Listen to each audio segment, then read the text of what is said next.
Olá, viajante. A fogueira está acesa. As sombras estão se aproximando. Bem-vindo ao lugar onde as histórias nunca dormem.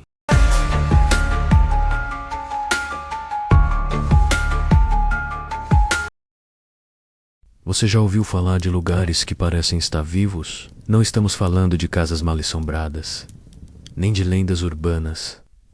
Estamos falando de algo mais profundo, mais antigo, algo que não quer apenas te assustar. Tem mente olhe, alguns lugares têm vontades próprias, e eles não esquecem quem ousou entrar. Essa história começa com 5 amigos, mas só 4 deles sabiam disso. Na primeira semana de julho de 2019, Lucas, Carla, Fred, Marina e Rafael decidiram fazer uma viagem de inverno até a serra. Todos tinham crescido juntos no mesmo bairro, e agora, aos 20 e poucos anos, resolveram reviver uma tradição antiga.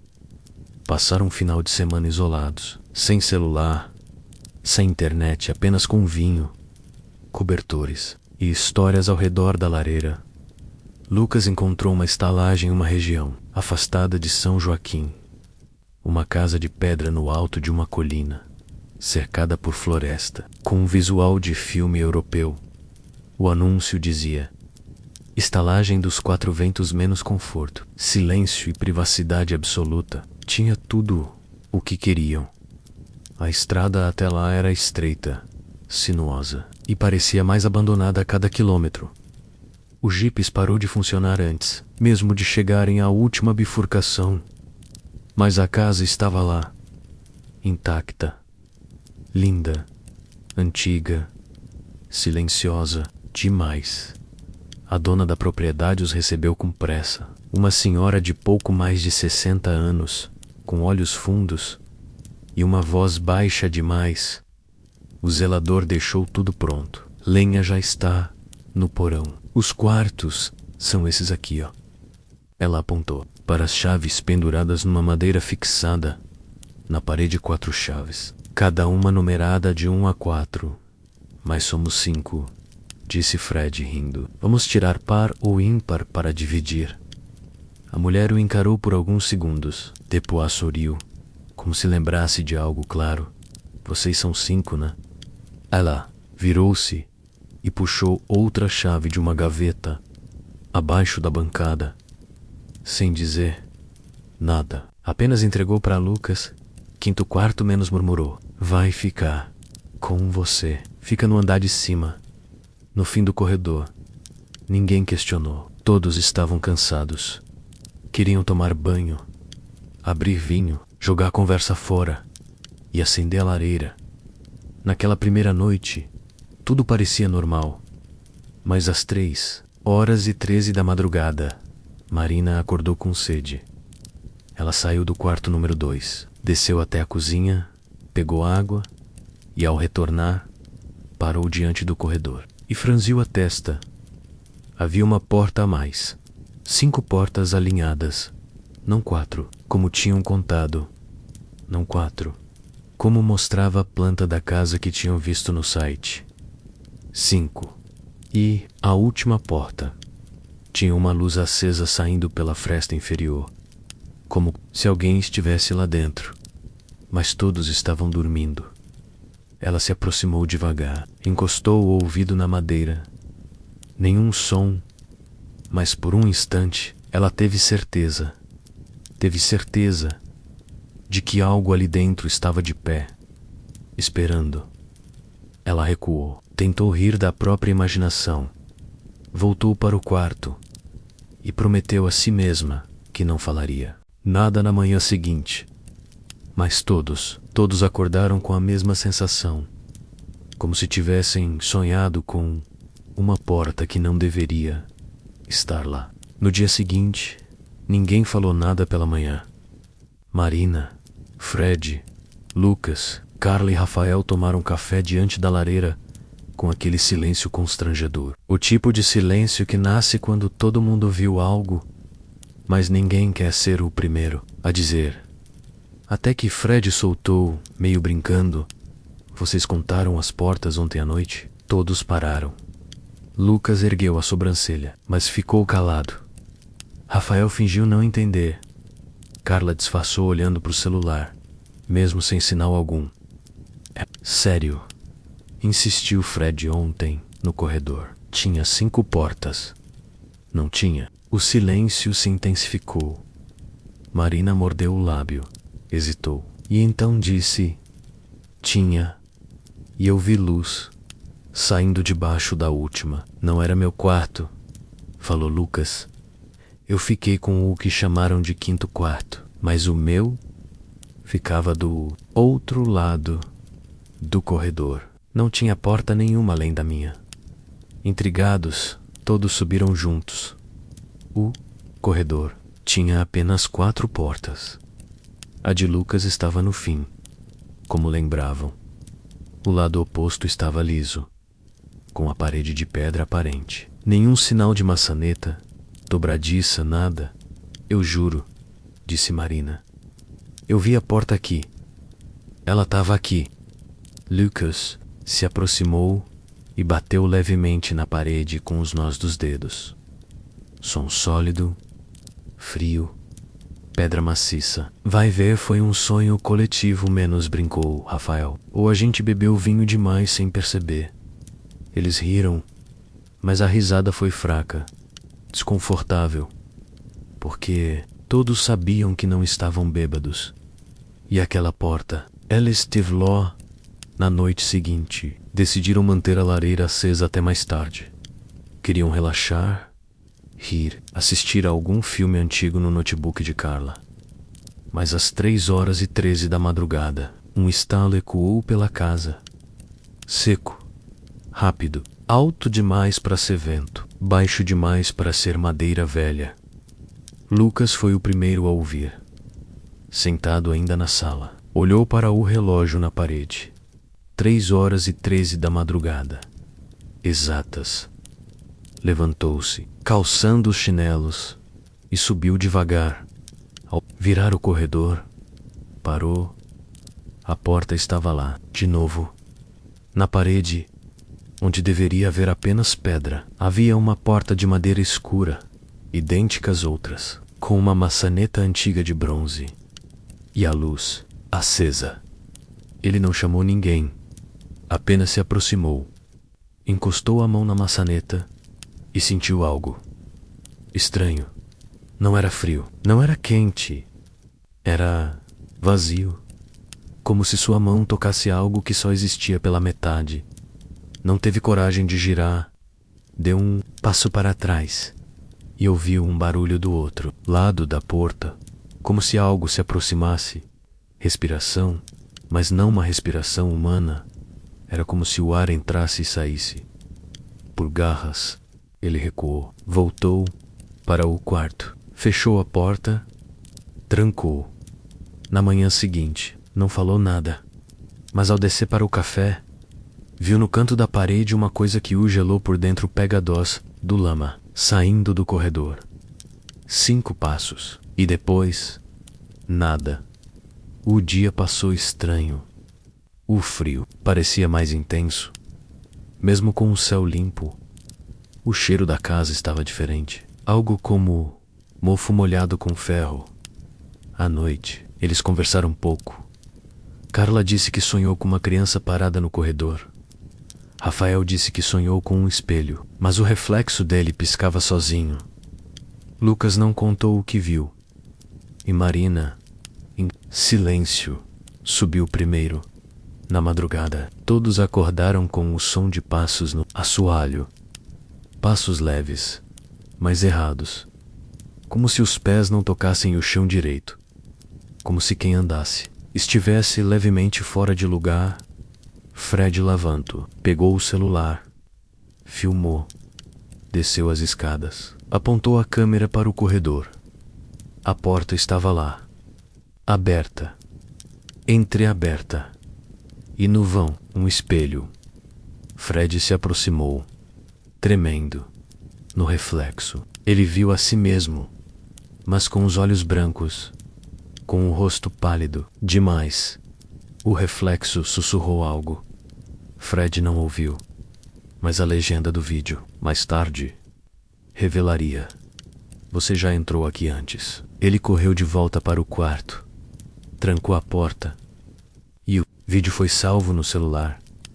Na manhã seguinte, ele tentou mostrar aos outros, mas o vídeo tinha sumido, apagado, e no lugar dele havia um único arquivo, uma imagem borrada, mostrando 5 figuras paradas no corredor, todas com o rosto coberto por uma sombra, e ao fundo, a maldita porta aberta. Na terceira noite, ninguém fingia mais que não estava acontecendo algo estranho. A porta agora era assunto constante, embora nenhum deles soubesse como explicar. Lucas passou o dia inteiro tentando encontrar registros da casa, ligações com o nome Estalagem dos Quatro Ventos, fotos antigas, qualquer coisa. Mas tudo que achou foram anúncios antigos de turismo, datando de 2015, depois sumindo completamente. O nome da proprietária não batia com o que viram nos documentos da reserva.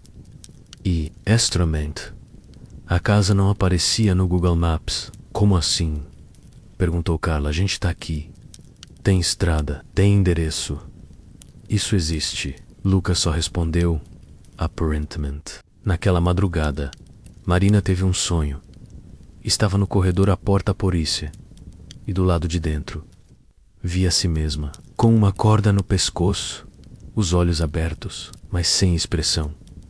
Ela acordou gritando. O grupo correu até o quarto dela. Encontraram Marina sentada no chão, tremendo, com as mãos sujas de terra, mas a porta estava trancada por dentro. E ninguém soube explicar de onde veio a terra sob suas unhas. Foi Rafael quem decidiu quebrar o padrão na quarta noite, quando o relógio bateu 3h13 da madrugada. Ele levantou sem fazer barulho, atravessou o corredor e abriu a porta. Por um momento, tudo ficou escuro, como se ele tivesse atravessado um breu absoluto. Mas então a luz voltou, fraca, amarelada, como a de uma lamparina antiga.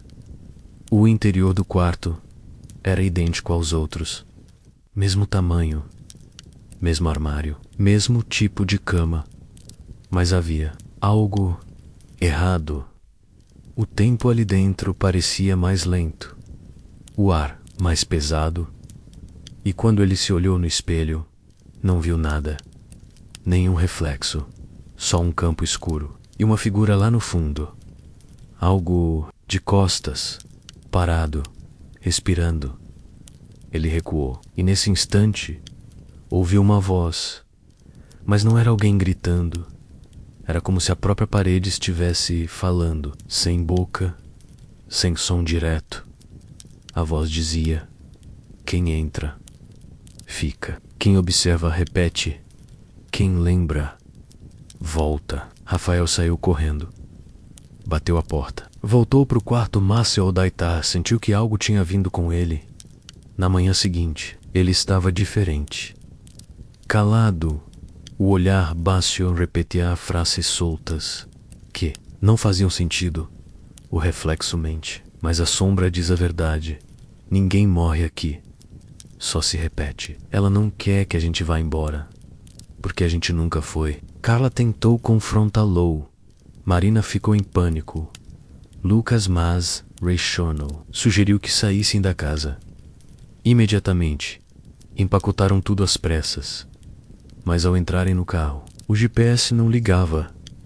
O celular estava sem bateria, mesmo que estivesse em 100% antes. A estrada que os trouxe até ali havia sumido. Literalmente. No lugar dela, é Sorrávia mata, uma floresta densa, que não estava lá antes. Isso é impossível, gritou Fred saindo do carro.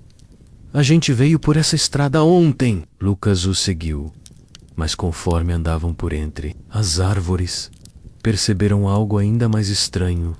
O cheiro. A mata não cheirava a natureza.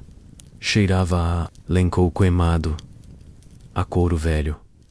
Autor, carne molhada e os galhos, estavam secos demais, retorcidos como braços quebrados. Fred decidiu voltar. Lucas também. Mas ao saírem da floresta, estavam de volta na estalagem. Mesmo sem dar meia volta. Mesmo sem perceber. Carla, do lado de fora, os esperava menos com os olhos arregalados. O que foi isso? Perguntou ela. Vocês demoraram meia hora. Lucas olhou o relógio. Tinha se passado 2 minutos. A realidade ali não obedecia mais às regras. Rafael continuava em silêncio, mas agora ele sorria e seus olhos estavam completamente pretos, como 2 pedras de obsidiana, sem reflexo, sem vida. Naquela noite, ninguém dormiu, porque todos sabiam, a porta ia abrir de novo e alguém ia desaparecer. A estalagem já não era mais um lugar, era um ciclo, era um reflexo, ou talvez um eco de algo que aconteceu antes e continua acontecendo, porque alguém ainda não saiu pela porta errada. Na manhã seguinte, Marina desceu antes de todos. Ela não lembrava do rosto da mãe. Não lembrava de como tinha conhecido Lucas, ou se era feriado. Ela lembrava de neve, de uma carta sem remetente e do som de alguém se enforcando do outro lado da parede. Quando os outros desceram, encontraram na parada, na cozinha, com um pano molhado na mão e os olhos fixos na janela. Marina. Tá tudo bem? Perguntou Carla. Que dia é hoje? Ela murmurou. Terça. Eu acho, respondeu Fred, hesitante. Marina balançou a cabeça negativamente. Não, é segunda. Sempre é segunda. Lucas ficou em silêncio. Olhou para o calendário pregado na parede. Estava marcando segunda-feira, dia 8 de julho. Mas era impossível. Eles tinham chegado no dia 5. O calendário não mudava. Ele foi até o quarto buscar o celular, já sem bateria há 2 dias, e ligou na tomada. Ao ligar a tela, algo fez seu coração parar por um instante. Havia uma única foto na galeria, tirada na noite anterior.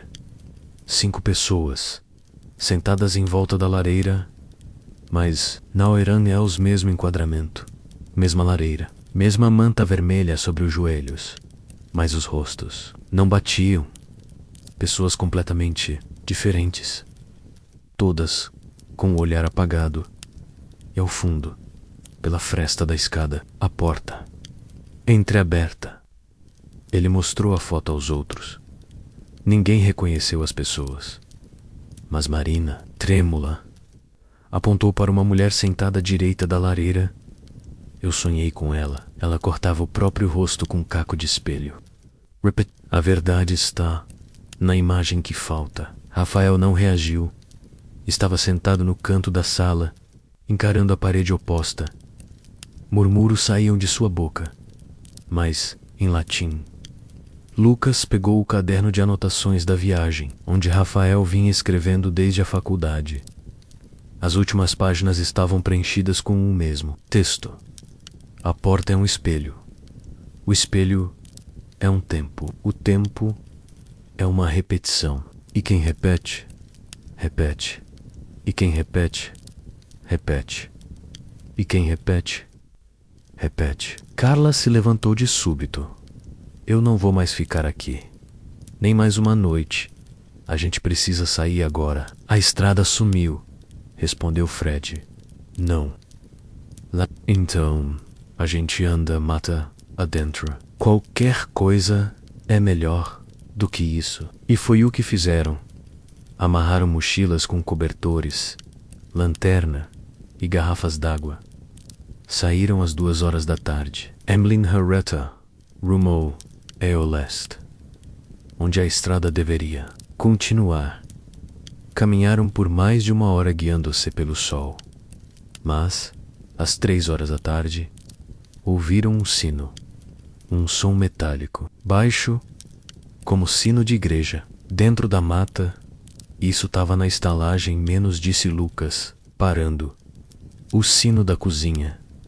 Mas quem tocou? Não tem como ouvir esse sino daqui, respondeu Fred. Tá longe demais. Continuaram andando. Mas quanto mais andavam, mais árvores apareciam iguais, mesmos galhos tortos, mesmo ninho vazio, mesmo tronco com marcas de unha. Até que Carla, exausta, gritou: "Isso é um loop! A gente tá voltando pro mesmo lugar." Fred não respondeu. Porque nesse momento, isso surgiu entre as árvores. Eles haviam caminhado em linha reta durante mais de 1 hora e estavam de volta, no ponto de partida e no batente da porta. Estava Rafael, porado, imóvel, com os braços cobertos por sangue seco e um sorriso sereno no rosto. Na mão direita, ele segurava uma maçaneta. A maçaneta da porta do 5º quarto.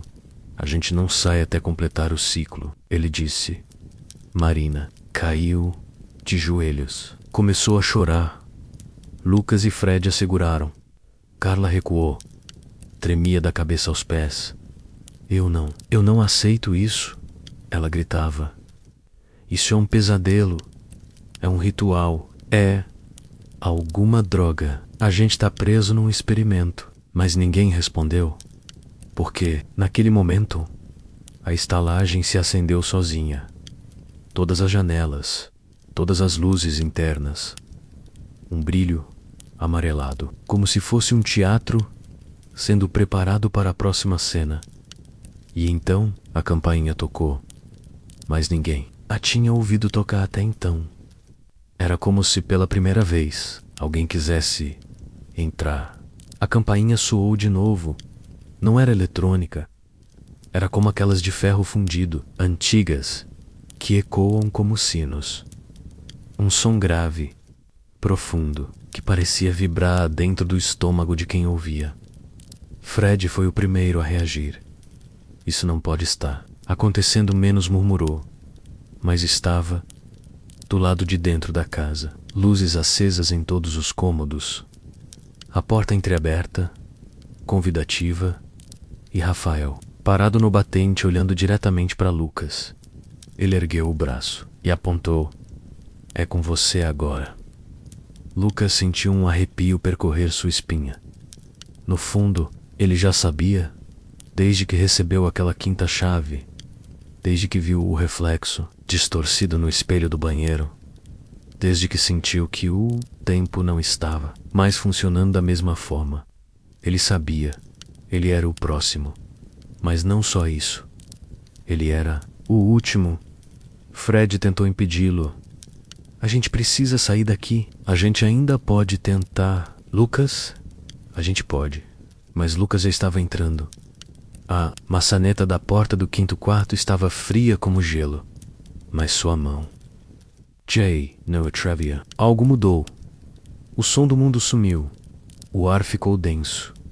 A casa pareceu suspensa no tempo. O interior do 5º quarto agora era diferente. Não era mais um quarto comum. Era um corredor sem fim, feito de espelhos. Lucas via a si mesmo milhares de vezes, em todas as direções. Mas cada reflexo mostrava uma versão diferente. Um Lucas com os pulsos cortados, outro com os olhos arrancados, outro enforcado, outro sorrindo com o olhar apagado. E então uma porta apareceu no fim do corredor, a única sem espelho. Uma porta feita de carne. Sim, a estrutura era uma mistura de madeira, osso e tecido orgânico. Do outro lado, alguém respirava. Ele deu um passo, depois outro. Cada passo que dava, ouvia vozes dos amigos do Carla, do Marina, de Rafael. Mas não diziam palavras, apenas choravam. Quando chegou diante da porta, sentiu seu coração desacelerar. Não acelerar. Como se o corpo entendesse que aquele era o fim, ou o começo. ou ambos. Ele tocou a porta de carne. E, então entendeu. A estalagem não é uma casa. Ela é uma prisão. Não de tijolos, mas de tempo. De experiências que não podem ser encerradas. De memórias que não podem ser apagadas. Ela se ancora em alguém. Sempre em um. Um fica, para que os outros esqueçam. E ele já tinha sido escolhido desde o primeiro dia. Não por acaso, mas porque ele já havia estado ali antes. Era seu ciclo, sua maldição. Ele empurrou a porta e desapareceu do lado do fora. Carla gritava. Ele entrou sozinho. A gente precisa fazer alguma coisa. Mas Fred apenas caiu de joelhos. Por quê? Naquele exato momento, todas as luzes da estalagem se apagaram. Um vento forte cortou a mata.